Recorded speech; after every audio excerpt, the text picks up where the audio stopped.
सबको सलाम and happy सैबत। इससे पहले कि आज की हम वर्शिप को देखें, मैं आपके साथ पढ़ना चाहूँगी पहला इतिहास और 16 अध्याय 8 से लेके 10 तक। First Chronicles chapter 16 verse 8 to 10। यहोवा का धन्यवाद करो, उससे प्रार्थना करो, देश देश में उसके कामों का प्रचार करो, उसका गीत गाओ, उसका भजन करो, उसके सब आश्चर्य कर्मों का ध्यान करो, उसके पवित्र नाम पर घमंड करो। यहोवा के खोजियों का हृदय सदा आनंदित हो। आमीन। इन खूबसूरत परमेश्वर के वचनों के साथ मैं आप सबका वेलकम और स्वागत करती हूँ, खास करके जितने भी ऑनलाइन वर्शिप को देख रहे हैं। हमारी प्रार्थना है कि आज का ये प्रोग्राम सैबत जो है वेस्पर का प्रोग्राम हम सबके लिए, जितने भी यूट्यूब पे हैं, वो सबके लिए आशीष का कारण बनेगा। आज का प्रोग्राम जो है, मैं इससे पहले कि आज की इस सभा को हम शुरू करें, आइए हम अपनी आंखें बंद करेंगे और प्रार्थना में जाएंगे। पवित्र पवित्र इस सृष्टि के रचने वाले परमेश्वर, हमारे अब्बा पिताजी, आपका बहुत बहुत धन्यवाद देते हैं कि आज आपने हमें ये समय दिया ताकि हम आपके नाम को ले सकें। पिता, धन्यवाद करते हैं आज के इस सैबत के लिए और गुजरे हफ्ते के लिए आपका धन्यवाद करते हैं, जो आपने पूरा हफ्ता भर हमें संभाल के रखा और ये सैबत हमारी ज़िंदगी में दिया है। आपका धन्यवाद करते हैं। दुआ मांगते हैं पिता, ये सैबत हम सबके लिए, जितने भी ये प्रोग्राम को देखें, हम सबके लिए आशीष का कारण बने। और ख़ास दुआ मांगते हैं पिता कि जो भी इस प्रोग्राम में आज के जो वेस्पर में पिता पार्टिसिपेट कर रहे हैं, सबको ब्लेस करना, आशीष और बरकत देना, ताकि ये प्रोग्राम उनके लिए भी और देखने वालों के लिए भी आशीष और उन्नति का कारण बने। पिता, धन्यवाद करते हैं सारी आशीषों और बरकतों के लिए और आज तक की ब्लेसिंग के लिए, जो आपने अपने बच्चों को जिंदा रखा है और जिंदा इस ज़मीन पे रखा है। पिता, धन्यवाद करते हैं हर एक आशीष और बरकत के लिए और ख़ास धन्यवाद करते हैं जो प्रार्थनाएं आपने सुनी है गुजरे हफ्ते के लिए और उन गवाहियों के लिए जो हमने सुनी है, उसलिए आपका धन्यवाद करते हैं। आज का सैबत का प्रोग्राम पिता हम सबके लिए बहुत आय से आशीष का कारण बने। ये प्रार्थना हम आपके प्यारे और मीठे नाम से होकर मांगते हैं। आमीन। बने रहो तुम, बने रहो तुम, यीशु में बने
मैंने कुछ करने है बात,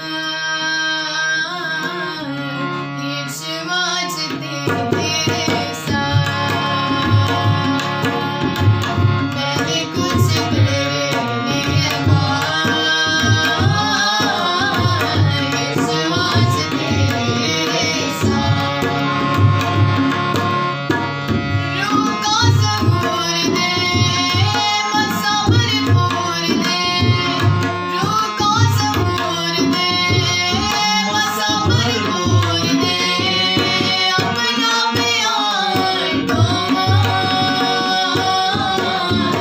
मैंने कुछ करने है बात, विश्वास तेरे साथ। मैंने कुछ करने है बात, विश्वास तेरे साथ।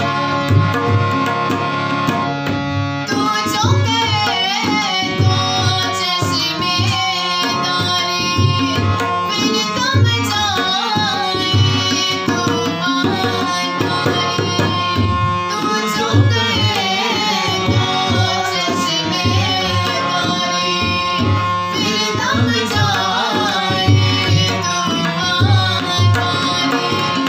तू जो कहे तो तिनका उजाला, तू जो कहे तो तिनका उजाला। तू जो कहे तो रात, मैंने कुछ करने है बात, विश्वास तेरे साथ। यीशु जी, मैंने कुछ करने है बात, विश्वास तेरे साथ। सांसें जो जोड़े मिलता, हर एक बंधन उससे खुलता। सांसें जो जोड़े मिलता, हर एक बंधन उससे खुलता। मुझको तू छू ले, कर मामूर दे। मुझको तू छू ले, कर मामूर दे। मेरी बदल दे जान, मैंने कुछ करने है बात, विश्वास तेरे साथ। यीशु जी, मैंने कुछ करने है बात, विश्वास तेरे साथ। विश्वास तेरे साथ।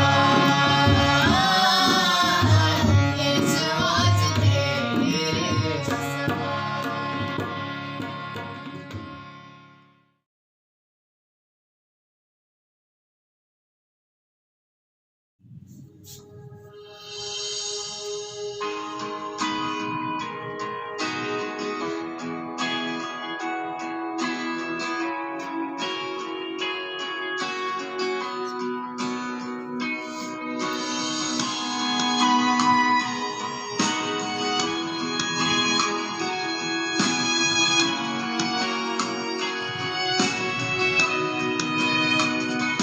भंवर के बीच में तू कहता है थम जा, तू मेरी ताकत है, तू ही मेरा ईमान।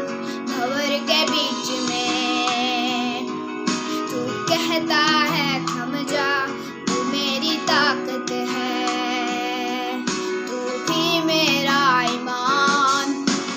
बीते कल में तू साथ मेरे था, आज भी मेरे साथ है खड़ा।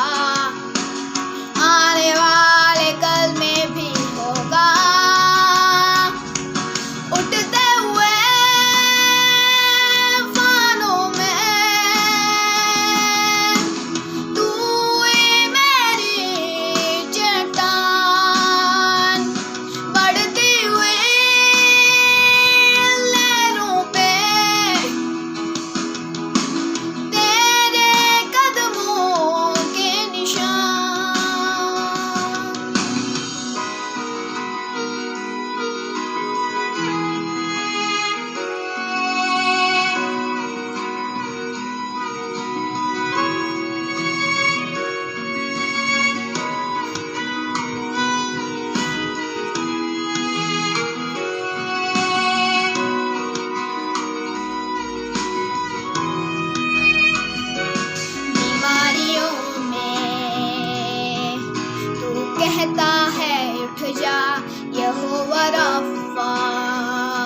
आज की उपासना में प्रभु यीशु मसीह के पवित्र नाम में आप सबका मैं स्वागत और दिल की गहराई से सबका अभिनंदन करना चाहता हूं। और मुझे विश्वास है कि परमेश्वर आज की उपासना में पवित्र आत्मा के द्वारा आप सबको अभिषेक करेंगे। स्वर्गीय जीवन की रोटी, स्वर्गीय मन्ना से वो हमें तृप्त करेंगे। आज का जो उपासना का संदेश है आप सबके सामने मैं जो पेश करने चाहता हूं, उसका शीर्षक मैं इस तरीके से कहना चाहूंगा, डाइनिंग विद द किंग, राजा के साथ भोजन करना। पवित्र शास्त्र बाइबल में एक ऐसे व्यक्ति के बारे में हम वर्णन पाते हैं जो लोदबार में रहता था, जो दोनों पांव से लंगड़ा था, और उसका नाम मेफीबोशेत। यदि आप बाइबल का गहराई से इसके बारे में जानना चाहेंगे, दूसरा शमूएल का किताब 4 और उसका हम 4 से पाते हैं। दूसरा शमूएल का किताब 4 अध्याय और उसका 4 से यह इस प्रकार से कहता है, शाऊल के पुत्र जोनाथन की एक लंगड़ा बेटा था। जब इजराइल में शाऊल और जोनाथन का समाचार आया कि राजा शाऊल, राजा जोनाथन दुश्मनों के हाथ मारे, जो पूरे इजराइल देश में दुख भरी समाचार उनके बीच में आया, पूरे राष्ट्र में मातम छा गया। किंग सॉल, राजा सॉल और उसका बेटा जोनाथन इस युद्ध में मारे गए, लेकिन ये नहीं जानते थे कि इस युद्ध में किसने उसको मारा।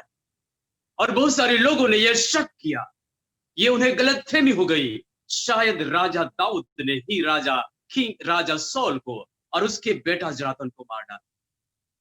और जिसकी वजह से बहुत सारे लोग राजा सॉल और राजा जोनाथन के परिवारों को बचाने के लिए, छोटे बच्चों को बचाने के लिए अपने गोद में लेकर के वे दूर छुपा के भागने लगे। अजीजों, जब ये बच्चे को गोद में लेकर के वे लोग भाग रहे थे, और जब वे लोग भाग रहे थे, वे पांव के बल पर गिर पड़े, और उनमें से एक छोटा लड़का जिसका नाम था मेफीबोशेत, 5 साल की उम्र में थाई ने उसको गिरा करके दोनों पांव से जीवन भर के लिए लंगड़ा बना दिया। राजा दाऊद साउल को नहीं मारा है, राजा दाऊद जोनाथन को नहीं मारा है, लेकिन लोगों में एक गलतफहमी, लेकिन लोगों में एक डर और भय समा गया, शायद राजा दाऊद ने किंग सॉल और उनके बेटे जोनाथन को मार डाला। और उसका नतीजा हम पाते हैं कि छोटा सा 5 साल का छोटा बच्चा को उन्होंने गिरा के उनके दोनों पांव से उनको जीवन भर का लंगड़ा बना दिया। मेफीबोशेत, जिसका अर्थ होता है द मैन ऑफ सॉरो, दुख का संतान, लोदबार में रहता था, जिसका अर्थ होता है मरुभूमि में रहने वाला, निर्जन स्थान में रहने वाला, और वो दोनों पांव से लंगड़ा था। अजीजों, ये मेफीबोशेत का कहानी आदम और हवा के साथ भी इस पृथ्वी की उत्पत्ति के शुरुआत में कुछ इस प्रकार की घटना हुई। जब आदम और हवा के पास परमेश्वर मिलने के लिए आए, आदम और हवा डर गए और वे छुपने लगे और वे भागने लगे। इसके बाद वे गिर गए और गिरने के बाद वे लंगड़ा बन गए, और लंगड़ा बनने के बाद परमेश्वर के साथ साथ वे चलने। आदम और हवा के बाद पूरे मानव सभ्यता का इतिहास, उस दिन से मानव जाति परमेश्वर के साथ चलने में असक्षम रहे। हम परमेश्वर के साथ हम साथ साथ नहीं चल पाए। लेकिन किसके डर से वे लोग भागने लगे? परमेश्वर के डर से। मेफीबोशेत को लेकर के जो महिला जो धाए भाग रही थी, किसके डर से भाग रही थी? King David. ये सोच करके शायद किंग डेविड, राजा दाऊद अब जोनाथन के खानदानों को, साउल के परिवार को मार डालेंगे, इजरायलियों का वो राज कमान निभाएंगे। लेकिन अजीजो, ये सच्चाई नहीं था। आदम और हवा परमेश्वर के डर से भाग रहे थे, परमेश्वर से छुप रहे थे, और वे भागते भागते गिर गए और लंगड़े हो गए। इसके बाद मानव जाति को परमेश्वर के साथ साथ चलना असक्षम हमें बना दिया। प्रकाशित वाक्य 3 अध्याय और उसका हम 17वें पद में इस प्रकार से पाते हैं। प्रकाशित वाक्य 3 अध्याय और उसका 17वें पद में कहता है, क्या तुम जो कहते हो हम तो अमीर हैं और हमें किसी चीज की जरूरत नहीं, लेकिन ये नहीं जानते कि तुम अभागे, तुम नंगे और दुर्दशा में पड़े हो, और ये नहीं जानते कि तुम किधर जा रहे हो। प्रकाशित वाक्य लौदीकिया के अंतिम कलीसियाओं को कहता है, लोग कहते हैं कि हम इस दुनिया के अंत में हमने धन बटोरा है, हम एजुकेशन, हम शिक्षा, हम ज्ञान और बुद्धि के हम उच्च चिराम सीमा में पहुंच गए, लेकिन बाइबल कहता है ये नहीं जानते कि हम नंगे, हम अभागे, हम ब्लाइंड हो चुके हैं, और ये नहीं जानते कि हम कहाँ किधर को जा रहे हैं। परमेश्वर के साथ जिस दिन से मानव जाति चलने के लिए असक्षम हो गए, उस दिन से मानव जाति परमेश्वर के साथ साथ ना चल के वो परमेश्वर से दूर भटक गई। लेकिन यदि आप मेरे साथ दूसरा शमूएल का किताब 9वीं अध्याय और उसका 1 में पढ़ते हैं, दाऊद के बारे में इस प्रकार से लिखता है। दूसरा शमूएल का किताब 9वीं अध्याय और उसका 1 में इस प्रकार से कहता है, दाऊद ने पूछा, क्या शाऊल के घराने में से कोई अब तक ऐसा व्यक्ति बचा हुआ है जिसको मैं अपना मित्र जोनाथन के कारण प्रेम, अनुग्रह और दया दिखा पाऊं?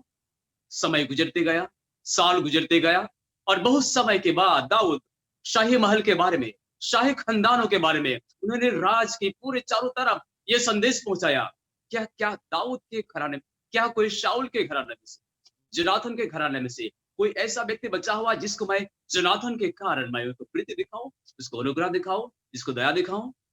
अजी जो मेफीबोशेत ने किया, अच्छा काम किया, जिसकी बदौलत दाऊद ने यीशु समाचार पूछा कि क्या इसके खानदान में से कोई बचा हुआ है। लेकिन आगे बाइबल कहता है, शिवा नाम का एक सेवक ने दाऊद से उत्तर दिया, मेफीबोशेत नाम का एक लंगड़ा लड़का जो जोनाथन का है, अभी भी वो लोदबार में रहता है। उनमें से शिवा नाम करके एक कर्मचारी ने दाऊद राजा से कहा, महाराज, लोदबार में जोनाथन का एक लड़का जो दोनों पांव से लंगड़ा है, जिसका नाम मेफीबोशेत है, अभी भी वो अकेला रह रहा है। राजा दाऊद ने शिवा का बात को सुन करके ये नहीं प्रतिक्रिया किया कि मैं उस लंगड़े लड़का से, उस लोदबार निर्जन स्थान में रहने वाला लड़का से, मेफीबोशेत जिसका अर्थ होता है द मैन ऑफ सॉरो, दुख का संतान से मैं मिलना नहीं चाहूंगा। अजी जो गुड न्यूज, दाऊद राजा ने उस आशा है जिस मेफीबोशेत ने अपना परिचय, अपना आइडेंटिटी खो चुका था, राजशाही महल को छोड़ करके उसका जीने रहन सहन का जगह लोदबार हो चुका था, जिसका अर्थ निर्जन स्थान। उसने अपने शाही महल का सारे राज घराने को खो चुका था और दुख का संतान बन के दोनों पांव से लंगड़ा होकर के एकांत में जीने के लिए मजबूर। लेकिन गुड न्यूज, शुभ संदेश उसके लिए, राजा दाऊद पूरे राज्य में इस बात को फैलाया कि क्या कोई राजा सॉल और उसका बेटा जोनाथन के खानदान में से कोई है जिसको मैं दया, अनुग्रह, प्रीति दिखा पाऊं। और इसके बाद राजा इस प्रकार से शिवा का बातों का प्रतिक्रिया करता है। दूसरा शमूएल का किताब 9वीं अध्याय और उसका हम पढ़ेंगे 6 में। जब मेफीबोशेत को, जो जोनाथन का पुत्र था, राजा दाऊद के पास सामने प्रस्तुत किया गया, उसने मुंह के बल पर दंडोत करके दाऊद से कहा, मैं मेफीबोशेत हूं, तेरे दास को क्या आज्ञा। मेफीबोशेत जो दोनों पांव से लंगड़ा था, जिसका नाम का अर्थ है द मैन ऑफ सॉरो, दुख का संतान, जो लोदबार में रहता था, जिसका अर्थ मरुभूमि, एकांत, अकेलापन, सुनसान, राजा के सामने सलाम करके कहा, महाराज धीराज, मैं मेफीबोशेत हूं, जोनाथन का पुत्र, महाराज को क्या काम है मुझसे। राजा दाऊद ने उनको उत्तर दिया। दाऊद ने उनसे कहा, मेफीबोशेत मत डर, मेफीबोशेत, मैं तेरे पिता जोनाथन के कारण मैं तुझे निश्चय प्रीति दिखाऊंगा और तेरे दादा शाऊल के सारी भूमि को तुझे फिर दूंगा और तू मेरी मेज पर नित्य भोजन क्या करेगा। आमीन। डाइनिंग विद द किंग, राजा शाही महल में उनके साथ भोजन करना। अजीजो, मेफीबोशेत ने अच्छा क्या काम किया कि राजशाही महल में उनको फिर से उस लोदबार से, निर्जन स्थान से, लंगड़े बच्चे को, जिसका नाम था द मैन ऑफ सॉरो, दुख का संतान।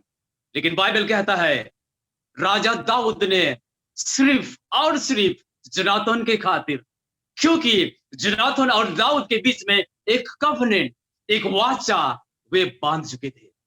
और जोनाथन मरने के बाद किंग डेविड ने अपना मित्र जोनाथन का उस कवनेंट, उस वाचा का अभी पूरा करने का उसके पास समय था। पुराने नियम में राजा दाऊद, नए नियम में प्रभु यीशु मसीह का प्रतिछाया एक छाया के रूप में हम देख सकते हैं। यदि आपके पास बाइबल है, मेरे साथ आप आए लूक रचित सुसमाचार 19, लूक 19 और उसका 10 में इस प्रकार से कहता है, मनुष्य का पुत्र खोए हुओं को ढूंढने और उसको बचाने आया।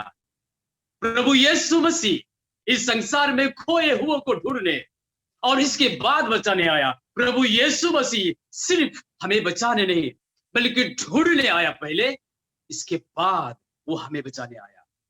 राजा दाऊद पूरे इजराइल में राजा जोनाथन और राजा सौल के खानदानों को ढूंढने निकला, और जब उनको ढूंढ के पाया, उनको उद्धार किया, उनको राजशाही महल में वापस लाया, उनके परदादे के जमीन जायदाद का उन्होंने वापस एक ही रात में उनको सब सौंप दिया।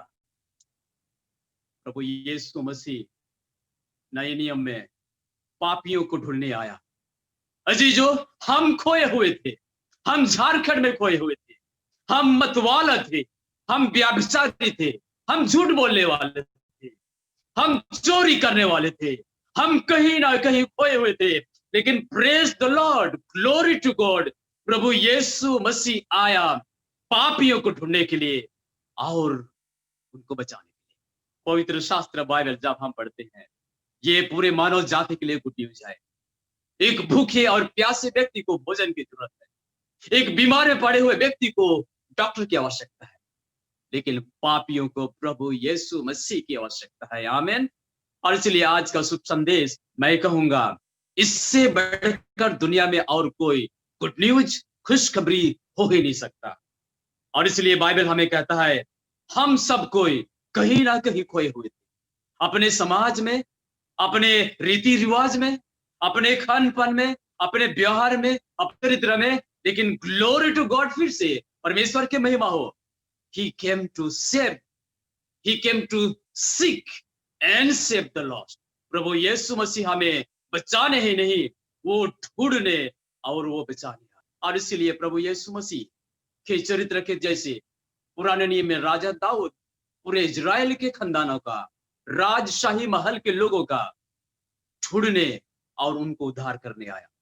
यदि आपके पास बाइबल है, आप वापस दूसरा शमूएल का किताब और उसका 9 अध्याय और उसका 8 में मेरे साथ आ सकते हैं। दूसरा शमूएल 9 अध्याय और उसका 8 हम इस प्रकार से पढ़ते हैं। और राजा दाऊद ने उनसे कहा, तू मेरी मेज पर नित्य भोजन क्या करेगा।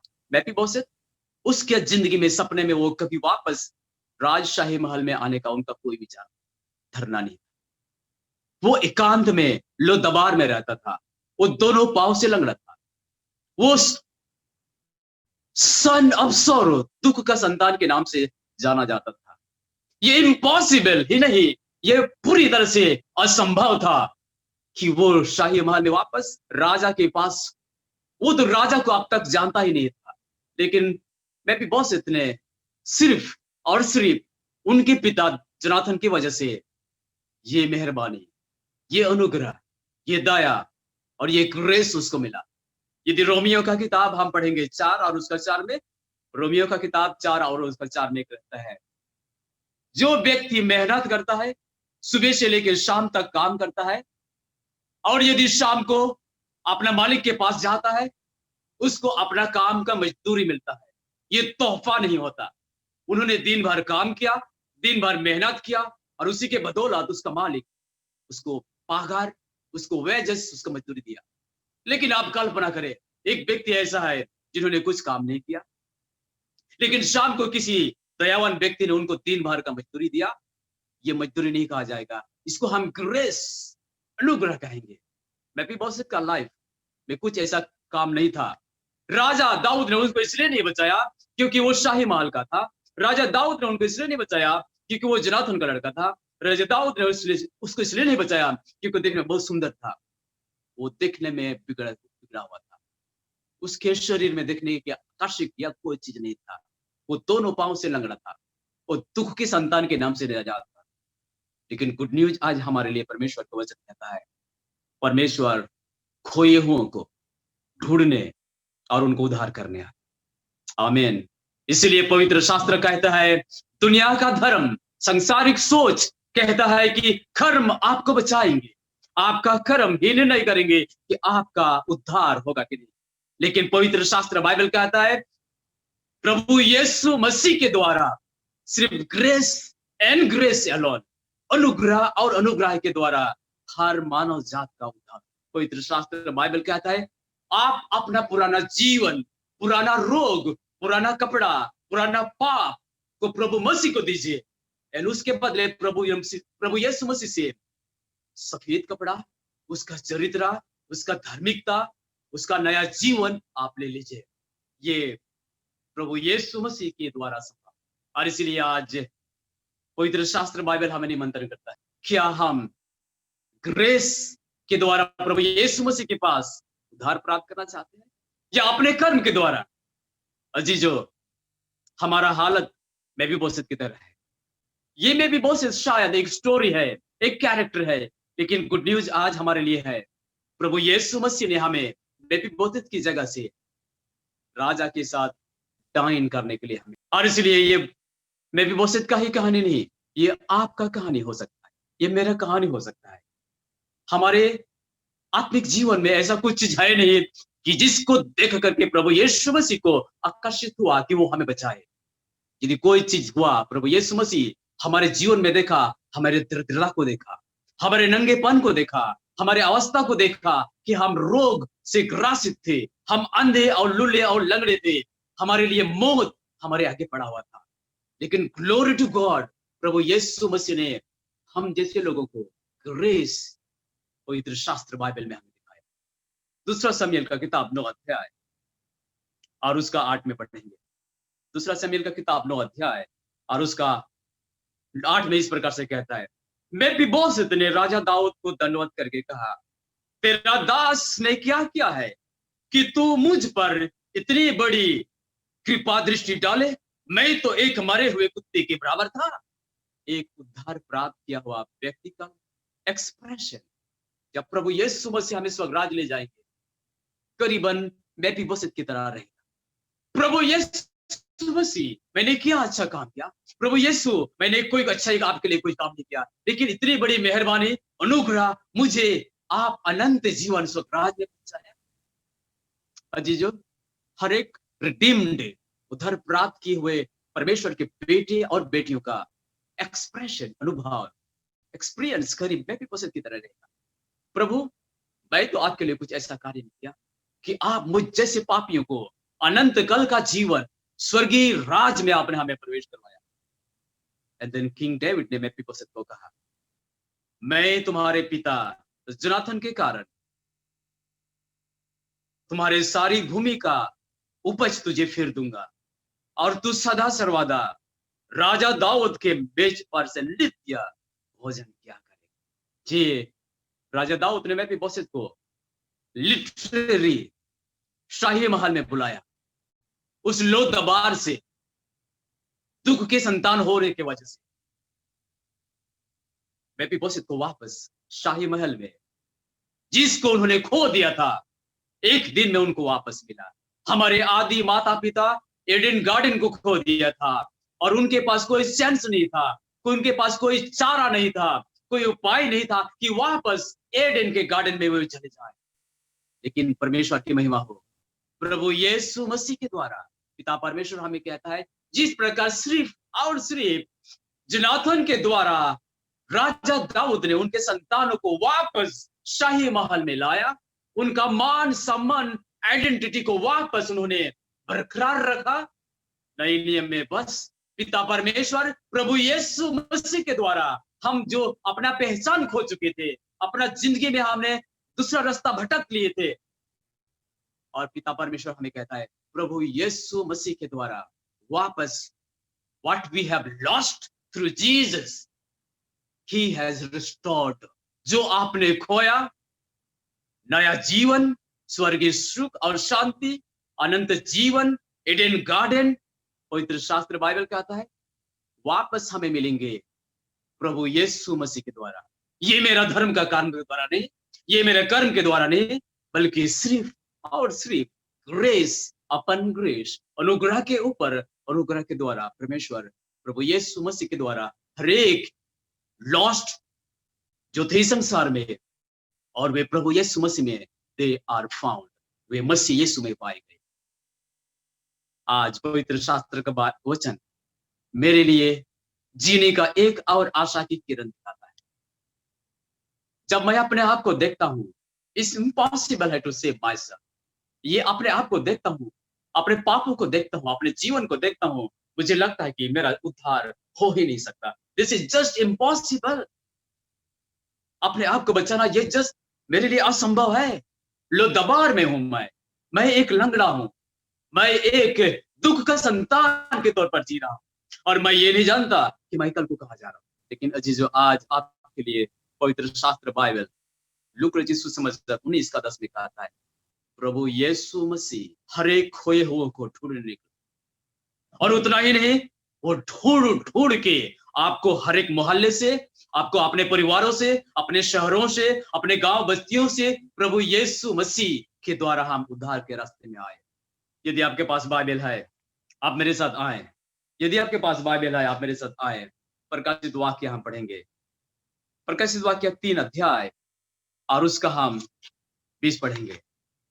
प्रकाशित वाक्य 3 अध्याय और उसका 20 में परमेश्वर आज आपको इस प्रकार के शब्दों से आमंत्रित और निवेदन करता है।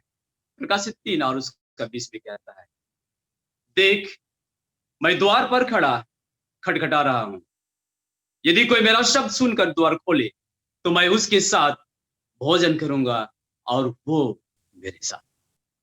प्रभु यीशु मसीह हमारे दरवाजे पर खड़ा है। जिस प्रभु यीशु मसीह को हमारा दरवाजा के अंदर होना चाहिए था, जिस प्रभु यीशु मसीह को हमारे घर के अंदर होना चाहिए था, जिस प्रभु यीशु मसीह को हमारे जीवन के अंदर होना चाहिए था, हमारे मन के अंदर होना चाहिए था, लेकिन वो प्रभु यीशु मसीह घर के बाहर खड़ा हुआ है। और प्रभु यीशु मसीह वो नॉक कर रहा है, यदि कोई मेरे लिए दरवाजा खोले मैं उनके साथ भोजन। इसका मतलब मसीही धर्म, प्रभु यीशु मसीह का धर्म, प्रभु यीशु मसीह हमें कहता है वो फेलोशिप। प्रभु यीशु मसीह हमारे साथ वो समय बिताना चाहता है। जी, जो आपके फैमिली में सबसे जॉयस टाइम कब होता है? आपके फैमिली में सबसे खुशी का पल होता है कब होता है? मेरे ख्याल से सुबह नहीं, शाम नहीं, रात को नहीं, डाइनिंग टाइम, दिन का जो भोजन है, मेन भोजन, दोपहर का भोजन। डैडी मेहनत से काम करते गार्डन में, मम्मी मेहनत से डिफरेंट फ्लेवर में किचन में खाना पकाती है, बच्चे लोग मेहनत करके घर का काम करते हैं, लेकिन दोपहर का खाने का समय जब होता है, सारे बच्चे टेबल के इर्द गिर्द बैठ जाते हैं। मम्मी ने इतनी अच्छी स्वादिष्ट भोजन पकाई है, और सारे बच्चे भोजन के समय हंसते हुए एक दूसरे के साथ एंजॉय करते हुए डाइनिंग टेबल में वो लोग एंजॉय करते हैं। अजीजो, इंसानों के जिंदगी में सबसे खुशी का पल हर रोज वो लंच के समय होता है। और इसलिए प्रभु यीशु मसीह आज का सुसमाचार हमें कहता है, मैं आपके डाइनिंग के समय में होना चाहता हूँ, डाइनिंग विद द किंग। लेकिन दुख की बात, जिस प्रभु यीशु मसीह को आपके डाइनिंग टेबल के पहला स्थान में होना चाहिए था, जिस प्रभु यीशु मसीह को हमारे घर के अंदर में होना चाहिए था, जिस प्रभु यीशु मसीह को मेरे जीवन के अंदर में होना चाहिए था, जिस प्रभु यीशु मसीह को मेरे हृदय और मन में होना चाहिए था, यीशु मसीह कहता है, I am outside and knocking, मैं बाहर में हूं। मैं कहता हूं, प्रभु यीशु मसीह आप आधे घंटे बाहर में खड़े रहिए, मेरा अपना जीवन जीने दीजिए। मैं तो अभी युवा हूं, मैं तो अभी अपना मस्ती संसारिक जीवन का ऐशो आराम आनंद का जीवन अभी तक खत्म नहीं किया। प्रभु यीशु मसीह, मेरा बहुत लंबा उम्र है, यीशु मसीह मुझे एक संसारिक जीवन में जीने दीजिए। यीशु मसीह अभी भी वेट कर रहा है। हम यीशु मसीह को कहते हैं, प्रभु यीशु मसीह, अब तो मैंने शादीशुदा किया, मुझे अपने श्रीमती के साथ एक अच्छा जीवन जीने दीजिए, लंबे ट्रिप में हनुमान के लिए जाने दीजिए। स्टिल यीशु मसीह हमारे लिए इंतजार कर रहा है। इसके बाद हम कहते हैं, प्रभु यीशु मसीह, अब तो मुझे बच्चे, अपने परिवार का बोझ उठाना है, दिन रात मेहनत करना है और अपने बच्चों को परवरिश करना है। प्रभु यीशु मसीह, और 2 साल और 10 साल, अब थोड़ी देर बाहर। इसके जब हम रिटायर हो जाते हैं जीवन के आखिरी पल में, जब यीशु मसीह खड़े खड़े होकर के थक जाते हैं, यीशु मसीह के डंडा में, उस डंडा में एक प्रतीक के तौर पर यीशु मसीह के हाथ में एक डंडा है और नॉक कर रहा है, उसमें पत्ता निकल चुका है, उसमें फूल निकल चुका है, उसमें ब्लूम भी हो चुका है, पर स्टिल प्रभु यीशु मसीह वेट कर रहा है। पवित्र शास्त्र बाइबल कहता है, प्रभु यीशु मसीह क्यों डाइनिंग के बारे में कहता है, मैं आपके साथ भोजन करना चाहता हूं। अजीजो, इस बात को मैं इस प्रकार से समझता हूं, जो बात लिखा गया है उससे भी बढ़कर किसने कहा है वो इंपॉर्टेंट। बाइबल में जो बात लिखा गया है कि मैं आपके साथ भोजन करूंगा, उससे कहीं बढ़कर है कि किसने ये बात कहा है।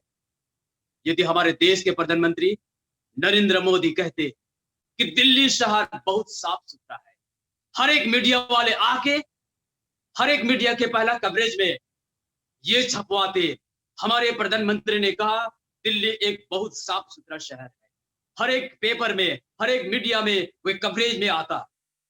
लेकिन एक साधारण अगर व्यक्ति कहता हमारा दिल्ली शहर बहुत साफ है, कोई मीडिया वाला पेपर में नहीं छपाता, कोई मीडिया वाला उसको मीडिया में नहीं प्रचार करता। इसका मतलब जो कहा गया है उससे भी इंपॉर्टेंट है किसने कहा है।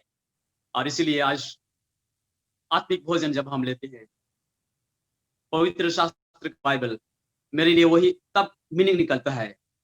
क्या कहा गया है शायद वो मेरे लिए इंपॉर्टेंट ना हो, लेकिन किसने कहा है वो मेरे लिए इंपॉर्टेंट है।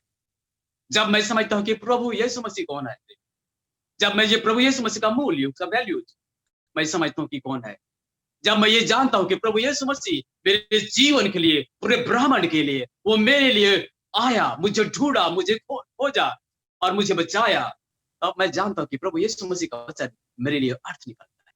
नहीं तो पवित्र शास्त्र बाइबल में इतनी सारी बातें लिखी गई है, 66 किताबों में परमेश्वर ने इतनी सारी बातें हमारे लिए लिखी है, लेकिन वो तभी मीनिंगफुल है जब मैं जानूंगा कि किसने इस जीवन के वचन लिखा है।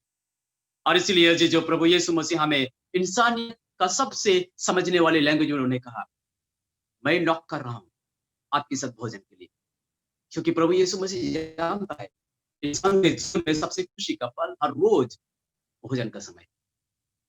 और इसलिए प्रभु यीशु मसीह कहता है, जिस किचन में प्रभु यीशु मसीह है, जिस घर में प्रभु यीशु मसीह है, जिस डाइनिंग हॉल में प्रभु यीशु मसीह है, प्रभु कहता है उस घर का भोजन वस्तु कभी रनिंग आउट नहीं होंगे, कभी घटी कमी और स्रोत कम नहीं होंगे। इसलिए प्रभु यीशु मसीह आज हमको कहता है, यदि मेरा आत्मिक जीवन सूखा पड़ा है, प्रभु यीशु मसीह कहता है कि हम आत्मिक भोजन आपके साथ करना चाहते हैं, हम शारीरिक भोजन आपके साथ करना चाहते हैं, डाइनिंग विद द किंग। अजीजो, ये आपके जीवन का सबसे खुशी का पल कब होगा? जब हमारे देश के प्रधानमंत्री आपके साथ भोजन खाए। आपका खुशी का पल कब होगा? जब इस ब्राह्मण के सबसे बड़े राजकुमार आपको भोजन के लिए निमंत्रण दे। अब पूरे जीवन भर आप सेल्फी लेते कि प्रभु यीशु मसीह आज हमारे फैमिली में आया, और अब सेल्फी लेते बच्चों के साथ, पूरे परिवार के साथ, अब फेसबुक में डालते, यूट्यूब में डालते, अब पूरी दुनिया को बताते कि प्रभु यीशु मसीह हमारे घर में आज हमारे साथ डाइनिंग किया है। लेकिन आज इस बात को हम नहीं समझते। क्यों? क्योंकि प्रभु यीशु मसीह वाकई वो हमारे साथ भोजन करना चाहते। वो आत्मिक भोजन हो सकता है, वो शारीरिक भोजन हो सकता है, लेकिन इतना स्पष्ट है प्रभु यीशु मसीह he wants to have a fellowship, वो हमारे साथ मिंगल होना चाहता है। अरे जी, जब हम मिलके खाते हैं, we laugh, we talk, हम हंसते हैं, हम एंजॉय करते हैं भोजन का, हम लुत्फ उठाते हैं। और इसलिए बाइबल में प्रभु यीशु मसीह ने हमें एक्सोडस, निर्गमन का किताब और उसका 19 का 5 में इस प्रकार से कहता है, निर्गमन का किताब 19 और उसका 5 में कहता है, मैंने तुझे उकाब के पक्षी के नए तुमको लेकर के अपने पंखों पर चढ़ाकर अपने पास ले आया। आमीन। प्रभु यीशु मसीह इजराइल लोगों को कनान देश पहुंचाने से पहले प्रभु यीशु मसीह कहता है, मैंने उकाब के पक्षी के नाए अपने पंखों के बल पर अपने पास लाया। प्रभु यीशु मसीह अजीजो, आपको स्वर्गराज पहुंचाने से पहले, आपको कनान देश पहुंचाने से पहले प्रभु यीशु मसीह आप उनके पास लेना चाहता है। इसका मतलब मैं समझता हूं, He wants more than that we want him.